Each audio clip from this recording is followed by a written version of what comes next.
একে অসমীয়া মানুহ একেটা কাম গুৱাহাটীত হৈ যায়, ইয়াত কামটো নহয়গৈ। কি ৰোগীক পঠাই দিয়া বা পঠাই নিদিয়া তাৰ ওপৰত মই এটা তদন্ত দিছো। তাৰ ৰিপৰ্টটো দিছে আজি মোক দিব। আৰু এটা কথা আপোনালোকে চাব লাগিব যে যদি কোনোবা ৰেলৱে ষ্টেচন বা বাছ ষ্টেচনত এজন ৰোগী থাকে আৰু ৰোগীজন ভাল হোৱাৰ পিছত মেডিকেল কলেজে তেওঁক ৰাখি থোৱা মানে বেড দুখনটো অকুপাই কৰি ৰাখে। গতিকে যোৰহাটত তেনেকুৱা নিশ্চয় মানুহক ৰখাৰ ব্যৱস্থা এটা হ'ব লাগে। মেডিকেলত বহুত ব্লেম কৰি এইকাৰণে লাভ নাই, কাৰণ মেডিকেলত যদি ভাল মানুহ এজন বহু দিনলৈকে থাকে, মেডিকেলৰ বেড দুখনটো অকুপাই কৰিব, তেতিয়া হস্পিটালত প্ৰয়োজনীয় মানুহে চিকিৎসা নাপাব। গতিকে মেডিকেল কলেজে কৈছে যে তেনেকুৱা মানুহ যোৰহাট মেডিকেলত বহুত আহে।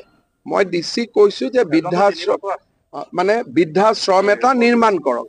যদি 3 বছৰ 2 বছৰ 1 বছৰ অচিনাক্ত লোক বা গাৰ্জেনবিহীন লোক আহে, বেমাৰী থকা কেইদিন মেডিকেলত থাকিব পাৰিব। যেতিয়া বেমাৰ ভাল হৈ যাব তেতিয়া কৰ্তৃপক্ষই কি কৰিব তাৰ ওপৰত কোনো আজিলৈকে আমিও চিন্তা কৰা নাই, কাৰণ বাকী মেডিকেল কলেজত এই সমস্যাটো আমি দেখা নাপাওঁ। গতিকে মেডিকেলে ভাবিলে যে যেহেতু পেচেণ্টজন ভাল হ'ল, য'ৰ পৰা আনিছিল তাত থৈ দিওঁ, নহ'লে আমাৰ বেডখন অকুপাই কৰি ৰাখিব। আৰু মেডিকেলততো বেড অকুপাই কৰি ৰখা মানে কোনোবা এজন দুখীয়া মানুহে আকৌ বেড নাপাব। সেইকাৰণে যোৰহাটত নিৰাশ্ৰয় মানুহৰ কাৰণে যেনেকে ৰেলৱে ষ্টেচনত পালো, বাছ ষ্টেচনত পালো, মেডিকেলত লৈ আহিলো, 7 দিন ট্ৰিটমেণ্ট হ'ল, 10 দিন ট্ৰিটমেণ্ট হ'ল, মানুহজন ভাল হ'ল। ভাল হোৱাৰ পিছত আমি মানুহজনক ক'ত ৰাখিম? তাৰ আশ্ৰয়স্থল এটা যোৰহাট জিলা প্ৰশাসনে বা যোৰহাটৰ ৰাইজে এটা তেনেকুৱা আশ্ৰয়স্থল নিৰ্মাণ কৰিব লাগিব। আজি যদি 3 বছৰ কোনোবাই মেডিকেল কলেজত থাকে, মেডিকেল প্ৰশাসনকো আমি কেতিয়াও SOP দি থোৱা নাই।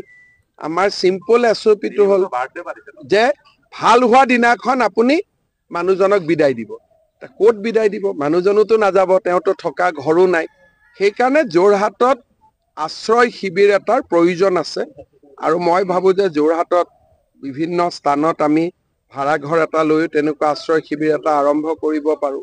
যোৰহাটৰ সদাশয় ৰাইজ আৰু জিলা প্ৰশাসনে লগ লাগি এই কামটো কৰিব পাৰে। গতিকে ব্লেম দিয়াত কৰি সমাধান কি হ'ব পাৰে তাৰ বিষয়ে আমি আলোচনা কৰা উচিত।